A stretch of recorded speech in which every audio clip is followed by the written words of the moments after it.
ओम शांति।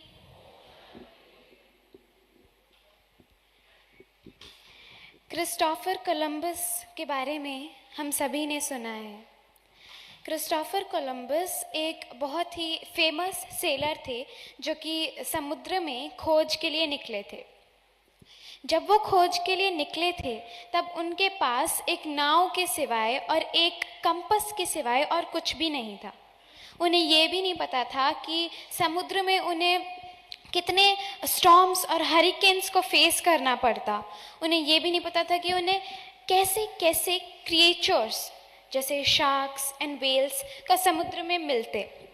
उन्हें समुद्र के बारे में कुछ नहीं पता था। He didn't knew about the undercurrents of the sea. लेकिन उन्होंने बहुत सी डिफ़िकल्ट सिचुएशंस का सामना किया, लेकिन वो कभी रुके नहीं। वो चलते गए, उन्होंने अपनी खोज की and to a certain extent he was successful. हम भी क्रिस्टोफर कोलंबस की तरह ही अपनी लाइफ की एक जर्नी पर हैं और हम भी अपनी लाइफ के बारे में कुछ नहीं जानते। हमें नहीं पता कि हमें अपनी लाइफ में आगे कैसी सिचुएशंस का सामना करना पड़ेगा, हमारी लाइफ में आगे कैसी घटनाएं घटेंगी। और हमें ये भी नहीं पता कि हम अपनी लाइफ में कैसे लोगों से मिलेंगे, कोई बुरा तो कोई अच्छा, कोई हमारा सपोर्ट देगा तो कोई हमें डीमोटिवेट करेगा।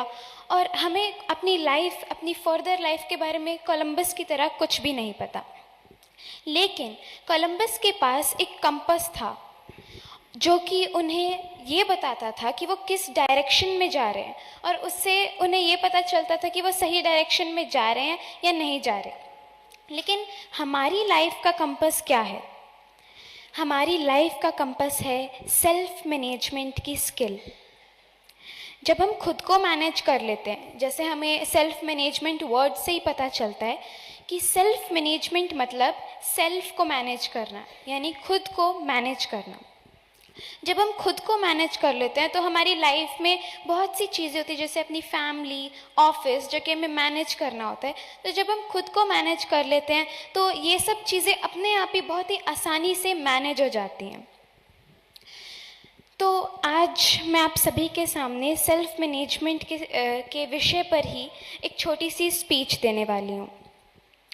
सेल्फ मैनेजमेंट का मतलब होता है अपने थॉट्स, अपने एक्शंस और अपनी फीलिंग्स को मैनेज करना।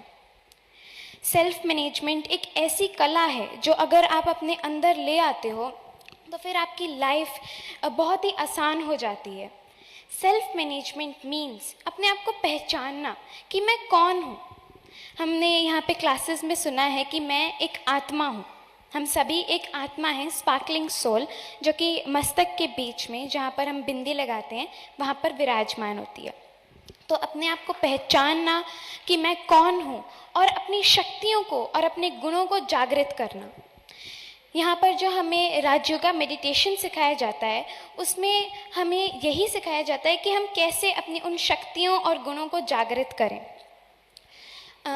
आपने साइंस में पढ़ा होगा कि हमेशा एनर्जी हायर पोटेंशियल से लोअर पोटेंशियल में ट्रांसफ़र होती है। तो भगवान की जो एनर्जी है वो हायर पोटेंशियल में है, और वो एनर्जी जब हम मेडिटेशन करते हैं तो वो एनर्जी हम गेन करते हैं और हमारी आत्मा पावरफुल बनती है और हमारे वही गुण और शक्तियाँ जागृत होते हैं। मुझे एक स्टोरी याद आती है। एक बार एक मंदिर का निर्माण करते हुए दो कारीगर एक मूर्ति बना रहे थे। दोनों सेम काम कर रहे थे, सेम टाइप की मूर्ति बना रहे थे। तो जो पहला कारीगर था वो थोड़ा सा गंभीर भाव से, थोड़ा शांत और बिल्कुल फोकस्ड अपने काम की तरफ काम कर रहा था, और जो दूसरा कारीगर था वो गाना गाते हुए, मुस्कुराते हुए अपना काम कर रहा था। तो एक व्यक्ति जो वहाँ से गुज़र रहा था, उसने दोनों को देखा और उसने सोचा कि मैं इनसे पूछता हूँ कि ये क्या कर रहे हैं। तो जब वो पहले वाले कारीगर के पास गया और उसने पूछा कि भाई तुम क्या कर रहे हो, तो उस कारीगर ने कहा, अरे भाई दिखता नहीं है, पत्थर तोड़ रहा हूँ। और उसने अपने काम को बोझ माना। लेकिन जब वो दूसरे वाले कारीगर के पास गया तो उस कारीगर ने कहा कि मैं बहुत खुश हूँ।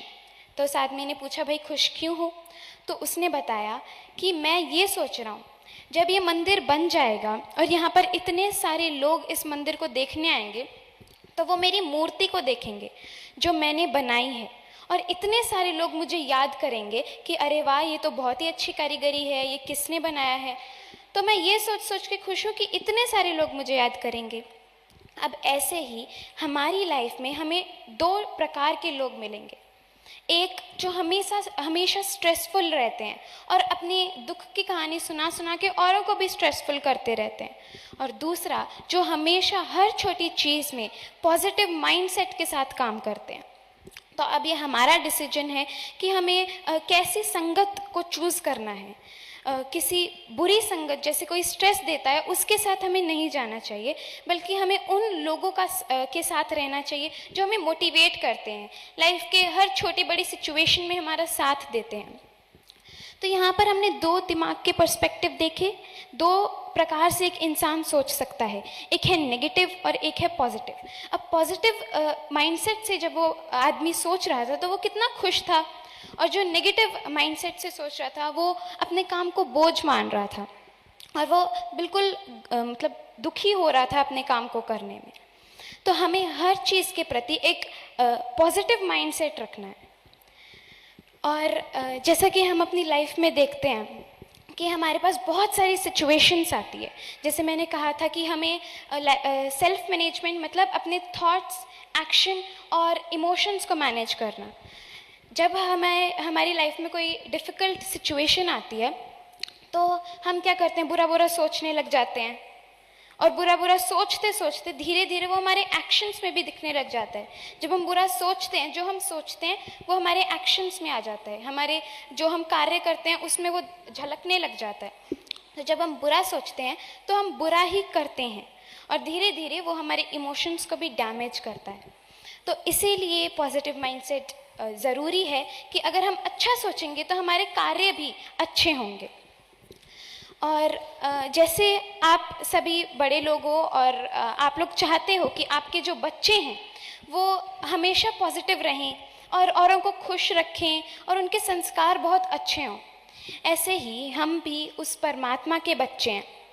हम सब उस परमात्मा के बच्चे हैं, और वो भी चाहता है कि हम ऐसे दुखी ना हों, हम नेगेटिव ना सोचें, हमारी थिंकिंग हमेशा पॉजिटिव रहे, हम अपने आसपास के लोगों को भी पॉजिटिव बनाएं और अपने वातावरण को खुश रखें, सभी अपने आसपास वालों को खुश रखें।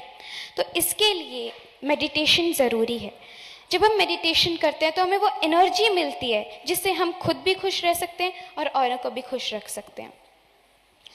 आप सभी बहुत लकी हो जो आपको ORC आने का मौका मिला है। ये बहुत ही सुंदर जगह है। तो यहाँ से आप क्लासेस में जो भी सुनते हो, आपको वहाँ से कुछ ना कुछ लेके जाना है, और बस लेके नहीं जाना, उस चीज़ को अपनी लाइफ में इम्प्लीमेंट करने की कोशिश करनी है। कोशिश तो हम सभी कर ही सकते हैं। तो जब हम उस चीज़ को अपनी लाइफ में इम्प्लीमेंट करने की कोशिश करेंगे तो धीरे धीरे वो चीज़ हमारे अंदर उतरती जाएगी, वो हमारा संस्कार बन जाएगा। और इसीलिए मेडिटेशन और राजयोगा, जिसे